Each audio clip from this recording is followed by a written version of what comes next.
Click the links for Odysee, BitChute, Gab, and to join the Discord, though it's a wee bit of a free speech platform. So go in with caution and thick skin. Though, please no Fed posting.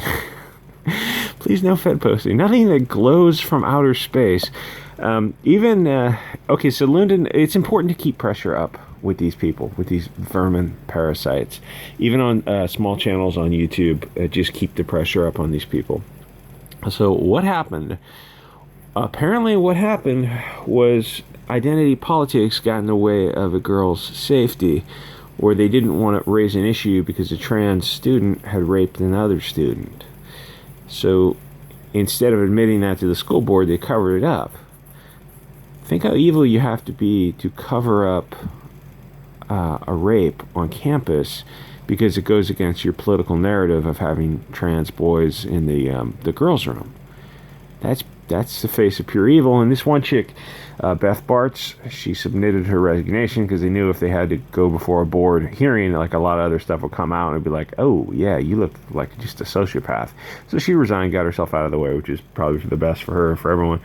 Well, not for everyone, because actually usually it's better to have a hearing, because the more you talk about this stuff, the better. So that's probably why she resigned, because she didn't want to bring any more attention to it. This other guy, Ziegler and Schwerm, are the other. He's the superintendent, and she's somewhere, I don't know, somewhere on the board too. They're these three, Barts, Ziegler, and Schwerm, are the three characters who are very left-wing, and they're willing to cover up a girl getting sodomized at school. The kid got arrested, so they had knowledge of it. And also there's rumors coming out that they failed to report other incidences too. Anyway, so they transfer him to a different school to cover up the crime so they can still go on with their narrative of boys in the girls' rooms, because this is a hard line in the sand of the concept of, yes, boys can use the women's room if they wish. It's like most people are going to look at that and go, yeah, that's not a good idea, because you're having things like this.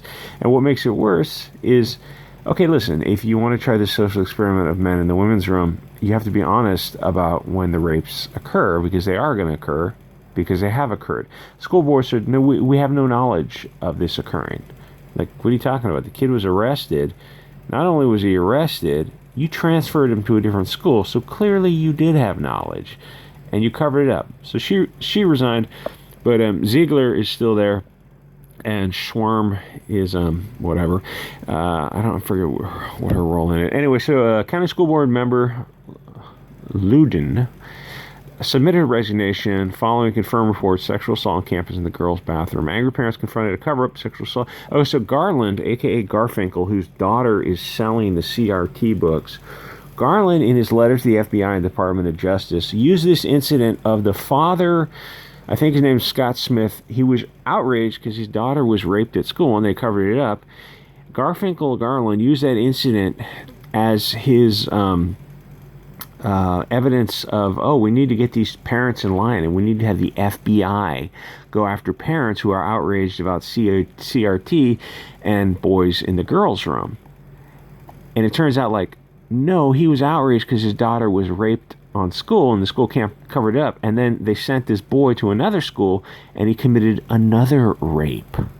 That's why you're outraged. And so Garland's like, well, are you going to redact that part of the letter? Are you going to rewrite that letter? No, we're still using it. This is like the same thing they do with hate crime hoaxes. They go, oh, the hate crimes are through the roof. Go, what's a hate crime? It could simply be a verbal expression. I heard someone say something. It's like, oh, that's a hate crime. Or it could be what happens with most hate crimes are hoaxes. And then that's not like a hyperbolic statement. I mean, that's absolutely the truth. Like every time you see somebody draw a crooked cross on a building, it's like it's going to be it's usually going to be a black guy or a Jewish guy. And I know that's an uncomfortable truth for a lot of people. You can DuckDuckGo this yourself. There's no shortage of hate crime. In fact, there's websites that track it. It's like every time there's a woman going through her neighborhood telling people she's a member of the Kathleen Kennedy Club, it's like, oh yeah, she's caught on home security cameras. She's a black lady.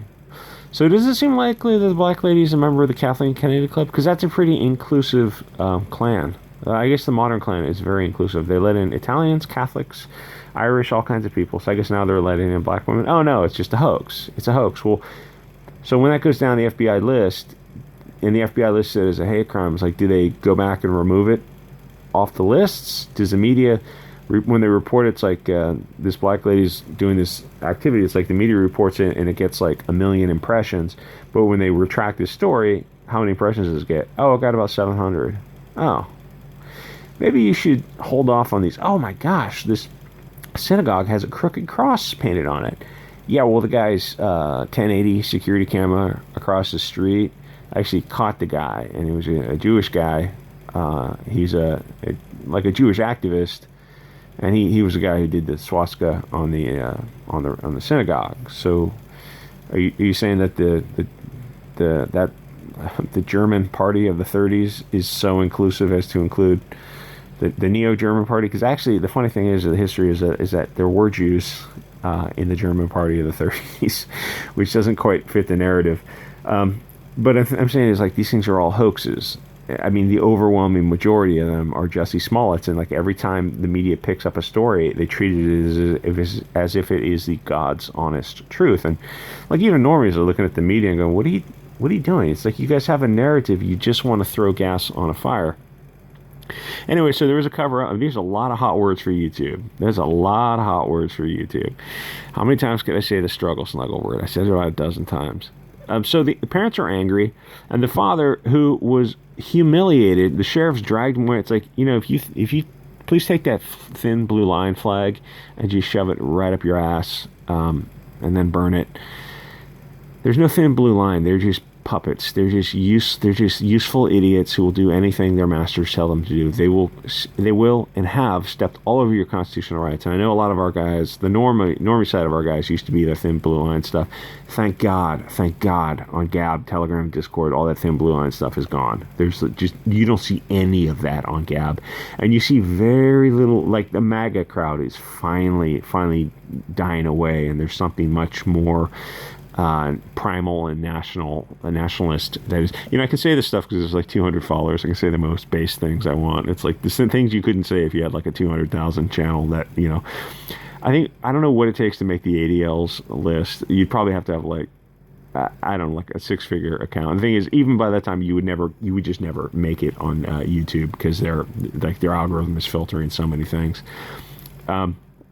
Anyway, so a male transgender student wore a skirt when he allegedly raped a 14-year-old girl in the girls' bathroom. School district's policy allows male students to use girls' bathroom and vice versa. Well, that's a hard line to descend. You're going to have to say, like, listen, this one issue, if this is the school you want, we're going to have to have homeschools. Or like I'm saying, I know it's nobody wants to, I mean, very few people want to run a home school, but it's like, well, you can teach, like, say you got 2 kids, you can teach them. But you could also teach like 6 kids just as easily as you could teach 4 kids. Like if you had 2 kids, I mean, if like you could have a neighborhood school set up. I mean, it's just like the economy of scale. It's like, yeah, you could probably teach a half dozen to a dozen kids at school as long as they're the same age and they're well-behaved kids for a while. And it's like, yeah, that's a hell of a burden because I mean, you're full-time now. That makes you a full-time teacher. It's like you have to have a lesson plan. But the thing is, it's not rocket science. And it's probably fun. It's like you're teaching them well, and you could also have the parents pay you for it, and start a little business. Like you have a mom who wants to be a stay-at-home mom, and she wants to be a school teacher. It's like, well, there's a lot of people who would very willingly pay you to teach them a more based curriculum, a pro-European curriculum, or even if you're not all hardcore, people like as hardcore as I am and my crowd is, you just want to teach something more neutral that you don't have to hate yourself. You can love yourself and you can love your ancestors. People did what was appropriate at the time, and just you could teach them honestly. Let's go through math, science, and history. And the history, it's like, well, it's going to be open to your interpretation. It's like I would have a more based approach, but again, you don't want to how do you turn propaganda into what, an adjective or a verb? I don't know. Brainwash kids too much. I mean, you want to be as neutral as possible. You like they always say, like, teach them how to think, not what to think. Anyway, like, comment, subscribe. Thanks for the recent donations on crypto. You're anonymous, so I don't know who you are. You can donate on Coffee or any of the various other platforms. But really, the best donation is just to drop a link of a video to another platform and share these links around. All right, guys. I will see you all next episode.